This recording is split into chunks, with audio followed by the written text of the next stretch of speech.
Right, here's one that Will sent me a couple of days ago. It's by Scare Theatre. They make fantastic videos. This is called the Real Life SCP Jerusalem Syndrome. Supposedly, there are cases where people visit Jerusalem and they just start having like manic episodes of like unexpectedly develop psychotic delusions when visiting Jerusalem, and it immediately wears off when they leave the place.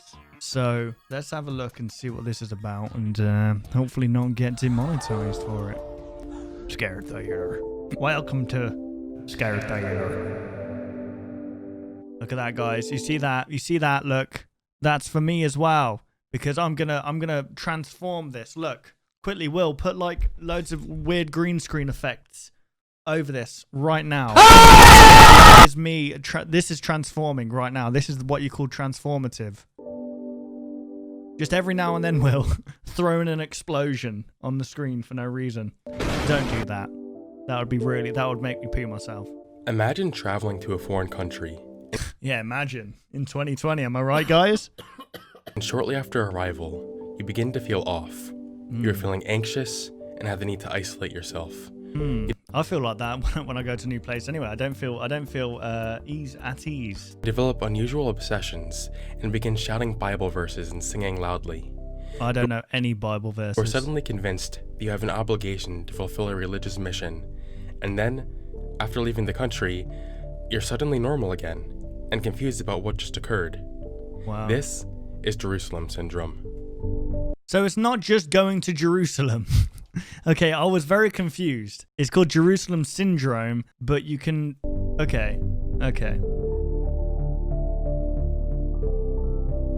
Jerusalem Syndrome is a mysterious disorder that was first described in the 1930s by a Jerusalem psychiatrist. What's all these numbers here, look? 5313, 53... Named... They flipping out. They doing all the bricks. Heinz Herman. Although it never officially made its way into the DSM. People who experience Jerusalem Syndrome phenomenon will start to undergo a psychotic, religious-themed delusion shortly after visiting Jerusalem. Oh, so it is Jerusalem. Okay. Because he told me I must come on a donkey this time. So I became the king, and I came on a donkey. I hate to tell you, love. You know what? I'm not saying anything. Not saying anything. And the next day I was the king. In extreme cases, some people will believe that they are Jesus or another figure from the Bible. The condition... Hang on, what is this? What is this? Hello! This looks like blasphemy right here. They're just these kids just looking on it. Jesus Christ, look at that. does not seem to discriminate against religion, as it has affected Jews, Christians, and Muslims alike. In many cases, the people who fall victim to this were perfectly healthy and never experienced any mental health issues beforehand. In most cases, the delusions suddenly disappear after a few weeks or immediately after leaving Jerusalem. Interesting. Of all the documented cases of Jerusalem Syndrome, they are split into 3 categories. I just think of Assassin's Creed when I see that, just jumping from building to building. 3 categories, did he say? Category 1. Category 1 consists of Gory. people who are already diagnosed with a psychotic illness before going to Jerusalem. These people tend to go to Jerusalem because their delusions have led them to believe they have a mission to accomplish. It is also this group of people that is most likely to have more extreme delusions. I don't get much of it nowadays. Like what are they called? Pilgrimages. Pilgrimages. Where they go, I think that's when they go looking for like a religious... I don't know, I'm not going to say Such as... But you don't really get that now. I guess you probably do. There's people who probably like travel to these religious countries to feel closer to their God. But I don't know, back in the day it was more of a... Because when religion was like TikTok, really popular. I mean, it's still really popular now, don't get me wrong, but yeah, it was very, very extreme back then. Believing they are a figure from the Bible. These cases are the most easily explainable, therefore not all that interesting. Category 2 consists of people who did not necessarily have a mental illness, but they did have an excessive interest in Jerusalem. This interest could be personal, but oftentimes it's associated with a religious group they are a part of. Although interesting, because they already had an abnormal interest in Jerusalem beforehand, their delusions aren't all that strange or noteworthy. So the third category is people who aren't religious, who go to Jerusalem.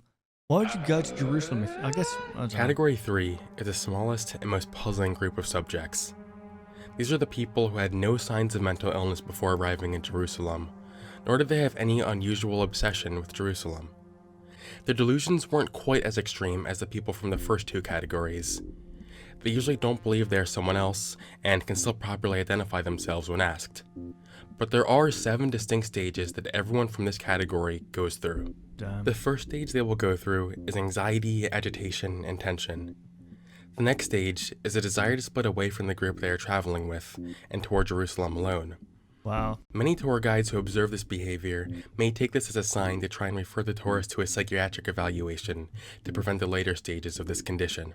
The third stage is having an unusual obsession with bathing and compulsive fingernail and toe cutting. Next, people will take their white bed sheets Oh, Jesus, got that jawline. and wear them like a toga. The fifth stage is the need to shout Bible verses and sing hymns loudly. This is the biggest sign for hotel personnel and tour guides to try and get the affected individual help before the final stage develops.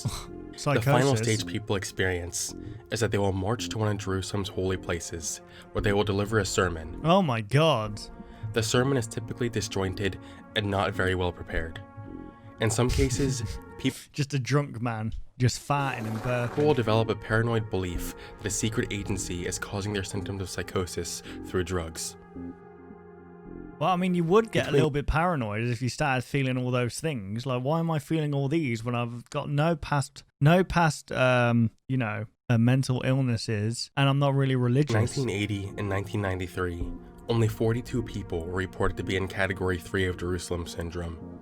An example of one of these patients was a Swiss lawyer who went on a group tour of the Middle East. They planned to spend a week in Greece, a week in Israel, and a week in Egypt. The lawyer was perfectly healthy beforehand, and their first week in Greece went totally fine. Once he went to Jerusalem, however, his symptoms began on the first night. Uh-oh. He went through all the stages and then made a full recovery in a week. What, so he He went then into it? continued the tour in Egypt and went home in perfect condition. Wow. So what, he went into a holy place, tried giving a sermon? Sermon? You're right, my love. It's difficult to get much data on this because Category 3 subjects usually feel ashamed and don't want to talk about their experience after they have recovered.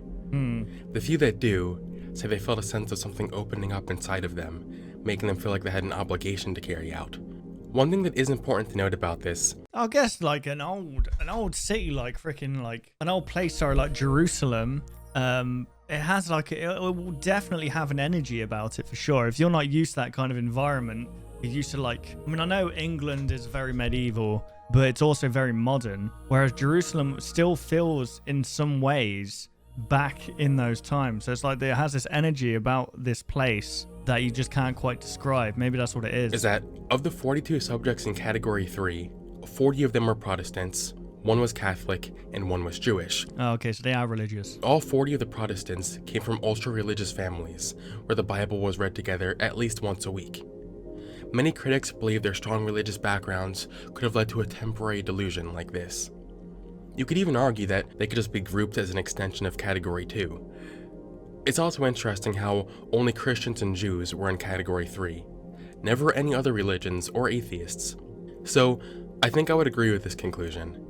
I know of some people in the US who are perfectly healthy, yet have had some strange temporary religious delusions before. So, I can see how I love how all these trees here are like blurry, even these ones. And then this is just really, really in if focus. someone were strongly I guess that's just a strange ass depth of field. religious and then experienced the culture shock of visiting Jerusalem, it could definitely be a very emotional experience for them. The only part that does puzzle me is how most of the people in Category 3 all went through the exact same stages in the same order. Furthermore, it's worth noting that this Yeah, but now that you put it out there, there's going to be people who have like a placebo effect. condition isn't unique to Jerusalem.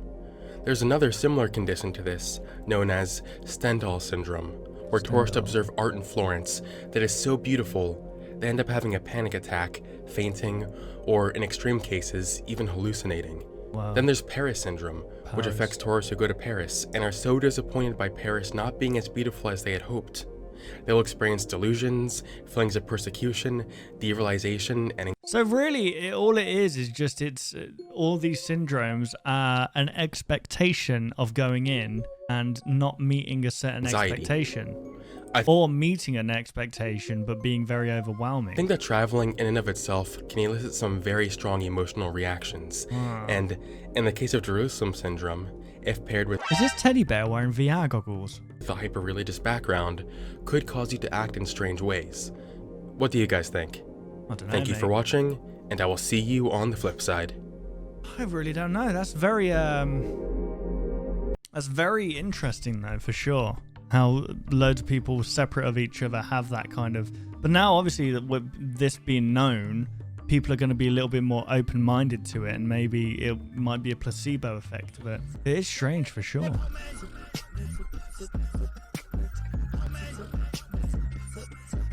What?